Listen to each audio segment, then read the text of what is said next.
faman yuridillahu an yahdiyahu yashrah sadrahu lil Islam. Siapa yang Allah ingin berikan petunjuk, maka Allah akan lapangkan hatinya dalam menerima keislaman. Ya. Jadi orang yang akan Allah berikan petunjuk, Allah akan membuat hatinya lapang. Allah akan membuat pikirannya terbuka untuk menerima Islam. Wa man yurid an yudillahu yaj'al sadrahu dayyiqan harajan ka'annama yas'adu fis sama'. Dan siapa yang Allah ingin sesatkan, maka Allah akan membuat hatinya terasa sempit, tidak nyaman ketika mendengar hal-hal yang berbau Islam, terasa sempit olehnya, tidak nyaman ia. Ka'annama yas'adu fis sama', seakan-akan ia naik ke atas langit. Ya, jadi dia merasa sesak, merasa tidak nyaman kalau orang sudah mulai berbicara tentang Islam. Ya, semua ajaran Islam itu di dalam hatinya terasa berat. Berarti dia adalah orang yang Allah tidak menginginkan baginya hidayah. Dan dalam hadis qudsi Allah Subhanahu wa taala juga mengatakan, ya ibadi kullukum dhallun illa man hadaituhu. Wahai hambaku, sesungguhnya kalian semua tersesat kecuali yang aku berikan petunjuk. Fastahduni ahdikum, maka mintalah petunjuk kepadaku, aku akan memberikan petunjuk kepada kalian. Nah, di sini kaum muslimin rahimani wa rahimakumullah, para ulama menjelaskan bahwasanya hidayah yang disebutkan di dalam Al-Qur'an ataupun di dalam sunnah itu terbagi menjadi dua. Ada yang namanya hidayah taufik dan ada yang namanya hidayah irsyad. Ya. Nah, hidayah irsyad atau hidayah taujih adalah hidayah untuk memberitahukan jalan kebenaran kepada manusia. Dan jenis hidayah seperti ini adalah jenis hidayah yang dimiliki oleh para rasul dan juga manusia pada umumnya. Dalam artian kita bisa menjelaskan kepada manusia mana yang benar, mana yang salah. Dan itu juga tugas para rasul, menjelaskan kepada manusia inilah jalan yang benar, inilah jalan yang lurus, inilah jalan yang mengantarkan kepada keselamatan, dan ini adalah jalan kebatilan. Itu disebut dengan hidayah irsyad atau taujih, hanya sekadar memberitahu. Ya. Dan Allah Subhanahu wa taala menetapkan hidayah tersebut bagi Nabi Muhammad SAW dan bagi manusia lainnya. Allah mengatakan, wa innaka latahdi ila siratin mustaqim. Sesungguhnya engkau wahai Muhammad bisa memberikan hidayah kepada jalan yang lurus. Maksudnya apa? Memberitahu, memberi petunjuk saja. Adapun hidayah taufik berarti adanya keinginan hati untuk mengikuti kebenaran tersebut, adanya kecondongan hati untuk menerima kebenaran tersebut, dan itu datang dari Allah Subhanahu wa taala. Datang dari Allah Subhanahu wa taala. Kemudian juga kaum muslimin, hidayah dari sisi yang lain juga ada yang namanya hidayah mujmalah. Dan ada juga yang namanya hidayah mufassalah. Hidayah mujmalah ini maksudnya hidayah yang bersifat global, yang mana itu sudah didapatkan oleh setiap muslim. Sudah didapatkan oleh setiap muslim. Dia sudah mendapatkan hidayah seperti ini. Adapun hidayah yang sifatnya mufassalah atau terperinci adalah dorongan-dorongan yang diberikan oleh Allah Subhanahu wa taala kepada seorang hamba untuk melaksanakan ketaatan demi ketaatan setiap hari. Kadang ketika azan subuh misalnya, di situ Allah Subhanahu wa taala memberikan kemudahan bagi kita untuk bangun. Kadang tanpa jam alarm kita bisa bangun.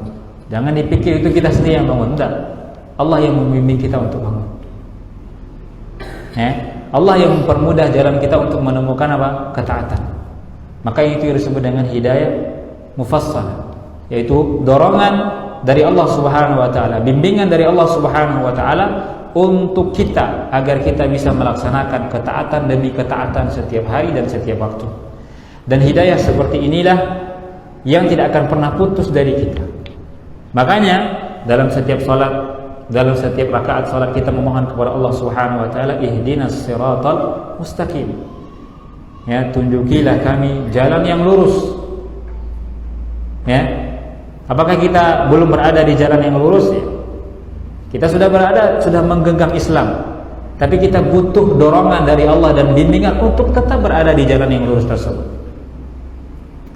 Dan salah satu doa juga yang dirutinkan oleh Nabi SAW, di mana beliau berdoa, Allahumma inni as'alukal huda wat tuqa wal afafa wal ghina. Ya Allah, sesungguhnya aku memohon kepadamu petunjuk, ya, ketakwaan, kesucian dan kecukupan. Jadi hal yang kita minta pertama kali adalah petunjuk kepada Allah, yaitu bimbingan dari Allah Subhanahu wa taala agar kita terus terdorong dan konsisten untuk melaksanakan ketaatan demi ketaatan. Karena kaum muslimin rahimani wa rahimakumullah, jika kita lihat sekarang, apalagi di zaman kita ini, faktor-faktor atau sebab-sebab yang menyebabkan seseorang terjatuh ke dalam kemaksiatan itu jauh lebih banyak dibandingkan faktor-faktor atau sebab-sebab yang menyebabkan seseorang berada di atas ketaatan. Maka saat seseorang tetap rutin melaksanakan ibadah di tengah-tengah badai fitnah, maka pasti itu karena bimbingan dari Allah Subhanahu wa taala. Ya. Bayangkan ada 10 pintu, ya kan? 9 pintu adalah pintu kemaksiatan, 1 pintu adalah pintu ketaatan. Artinya peluang untuk berbuat kemaksiatan, apalagi di zaman sekarang, jauh lebih besar. Namun ketika Allah Subhanahu wa taala mendorong hati kita untuk terus berada pada ketaatan dan memberikan kenyamanan dalam hati kita untuk terus pada ketaatan, maka itu adalah bentuk hidayah Allah berikan kepada kita. Dan itu hidayah yang sangat kita butuhkan. Kita selalu berharap kepada Allah Subhanahu wa taala di setiap waktu agar Allah membimbing, agar Allah menjaga kita untuk terus berada di atas ketaatan demi ketaatan setiap waktu. Ya, apalagi di tengah berbagai fitnah-fitnah dan pintu-pintu kemaksiatan yang sangat banyak. Makanya disebutkan oleh seorang ulama, ya, sebagaimana dinukilkan oleh Syekh Abdul Razak, beliau mengatakan, "Laisal ajabu mimman halaka kaifa halaka." Tidaklah aneh kita lihat saat ini ada orang yang terjerumus ke dalam kemaksiatan. Bagaimana mungkin ia bisa terjerumus? Gak usah aneh ketika melihat orang terjatuh ke dalam kemaksiatan. Kenapa? Karena pintunya banyak. Pintunya banyak. Peluang untuk berbuat kemaksiatan itu jauh lebih besar. Sehingga jangan merasa aneh ketika ada orang yang jatuh ke dalam kemaksiatan. Walakinil ajaba mimman naja kaifa naja. Namun yang luar biasa adalah ketika ada orang yang selamat dari kemaksiatan tersebut, konsisten di atas ketaatan, bagaimana ia bisa seperti itu?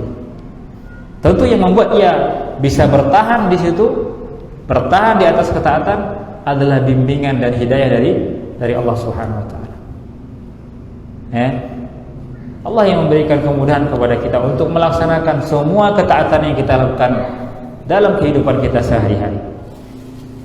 Maka jangan pernah merasa bahwa kita tidak butuh lagi hidayah karena sudah berada di jalan yang benar, ya. Sudah rajin sholat, sudah begini. Tidak. Setiap waktu kita butuh pertolongan kepada Allah Subhanahu wa taala agar Allah mempermudah jalan kita, mempermudah fisik kita, mempermudah hati kita untuk terus melaksanakan ketaatan kepada Allah Subhanahu wa taala.